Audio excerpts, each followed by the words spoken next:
I start from the supposition that the world is topsy-turvy, that things are all wrong, that the wrong people are in jail and the wrong people are out of jail, that the wrong people are in power and the wrong people are out of power, that the wealth is distributed in this country and the world in such a way as not simply to require small reform, but to require a drastic reallocation of wealth.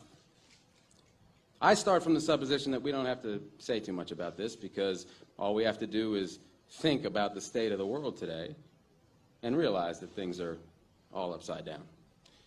Now, if you don't think, if you just listen to TV and read scholarly things, you actually begin to think that things are not so bad, or that just little things are wrong. But you have to get a little detached and then come back and look at the world, and you are horrified. So we have to start from that supposition that things are really topsy-turvy. And our topic is topsy-turvy, civil disobedience. Now, as soon as you say the topic is civil disobedience, you're saying our problem is civil disobedience. That is not our problem. Our problem is civil obedience.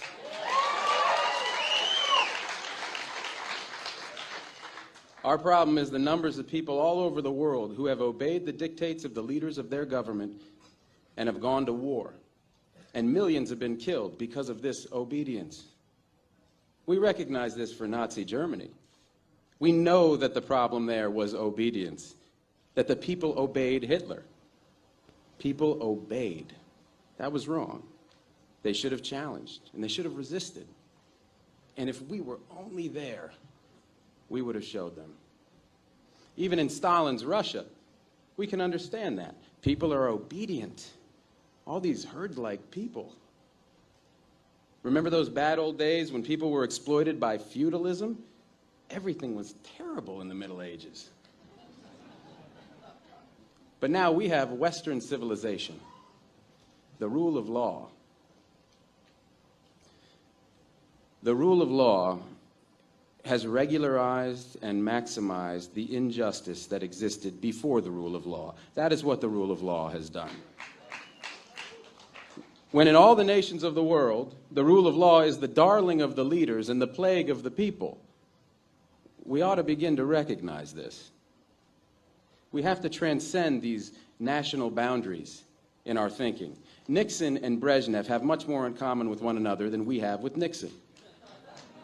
J. Edgar Hoover has far more in common with the head of the Soviet secret police than he has with us.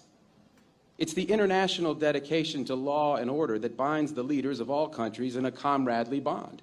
That's why we're always so surprised when they get together. They smile, they shake hands, they smoke cigars. They really like one another, no matter what they say. What we are trying to do, I assume, is really to get back to the principles and aims and spirit of the Declaration of Independence. This spirit is resistance to illegitimate authority and to forces that deprive people of their life and liberty and right to pursue happiness.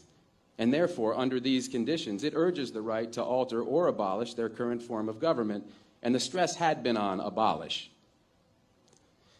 But to establish the principles of the Declaration of Independence, we're going to need to go outside the law, to stop obeying the laws that demand killing or that allocate wealth the way it's been done, or that put people in jail for petty technical offenses and keep other people out of jail for enormous crimes.